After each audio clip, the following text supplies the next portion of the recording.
করাইল বস্তির ভয়াবহ আগুন থেকে বাঁচতে কোনো মতে সাঁতার কেটে লেক পেরিয়ে মহাখালীর প্রধান সড়কে আশ্রয় নিয়েছে শিশু মর্জিনার পরিবার। এই যাত্রায় প্রাণী বাঁচলেও ভেজা শরীরে শীতে কাবু তারা। বিষয়টি দেখে মায়া হলে এই শিশুদের জন্য একটি চাদর দিয়ে গেছেন অপরিচিত একজন। সাঁতার কাটি আমরা আসি, এই বাচ্চা করে নৌকা দিয়েছি, একটা পানির তেলে পড়ে গেছে, পড়ানোর সাথে সাথে ওটার আমি ফা দিই টোকায় উঠাই, এয়ারপোর্টে ওটা জ্বর উঠছান ডাক্তার কাছে নিয়েছে, কিছু আনতে পারিনি, এখানে একজনে দিয়েছে আঙ্গুরে কিচ্ছু নেই, টাকা পয়সা খাওয়া, বাচ্চা করে সারাদিন আমরা কাজে ছিলাম, বাচ্চা করে খাওয়া দিতে পারিনি, শুধু জীবনটালে বাঁচিয়েছি কোন রকম। মর্জিনারা অন্তত একটি চাদর পেলেও গায়ে দেওয়ার জামাই জোটেনি শিশু জোবায়েরের। তাই তো উত্তরের হিম বাতাসেও গভীর রাতে খালি গায়ে ছুটছে এই অবুধ শিশু। কি বলার আছে ভাই, দুর্ভাগ্য বিষয় হলো আমি কাজে গেছি, কাজে খবর পাইছি 5:10 যে আগুন লাগছে করাইল, দৌড়ায় ভিতরে ঢুকতে গেছি, কেউ আমার ঢুকতে দেয় নাই, তা আমি ওইভাবে বের হয়ে আসছি। পরে আইসা ফোন দিলাম, আমি দেখলাম যে বাচ্চা টাচ্চা আমার ঘরে আছে কিনা। পরে আমার কাকির কাছে ফোন দিয়েছি, কাকি না বাচ্চা আমি এইবার লয়ে আসছি।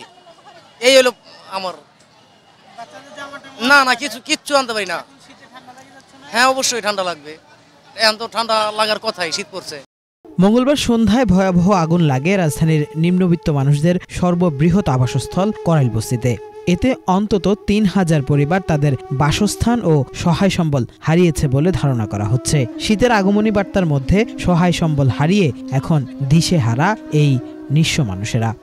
গোসলখানায় ছিলাম, আমার মেয়ে বলতেছে যে কি আম্মু আগুন লাগছে, আমি ভাবছি মনে তারে মরেতে লাগছে যাইবো গা, এখন কইতেছে আম্মু তুমি তাড়াতাড়ি আও, কাপড় পাল্টায় আগুন লাগছে, বাইরে হইতে যতক্ষণ মানে 10 মিনিটের মধ্যেই পুরি একেবারে ছাপা, কিচ্ছুই বাড়ি করতে পারিনি, খালি জামাটাই সব পুড়ে গেছে,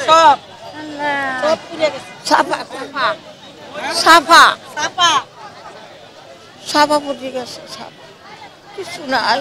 সরকারে যদি আমরা সাহায্য করে তাহলে আমরা সাহায্য হই, নয় এছাড়া আঙ্গু উপায় নেই। এই বাচ্চা করে আমরা কিভাবে কি করি জানি না, আল্লাহ পাকে জানে। সব হারানো এই মানুষদের প্রত্যাশা সরকার, রাজনৈতিক দলগুলো এবং বিত্তবানরা আবারও এগিয়ে আসবেন তাদের সহযোগী হয়ে। কিফায়েত শাকিল, বাংলা ভিশন, ঢাকা।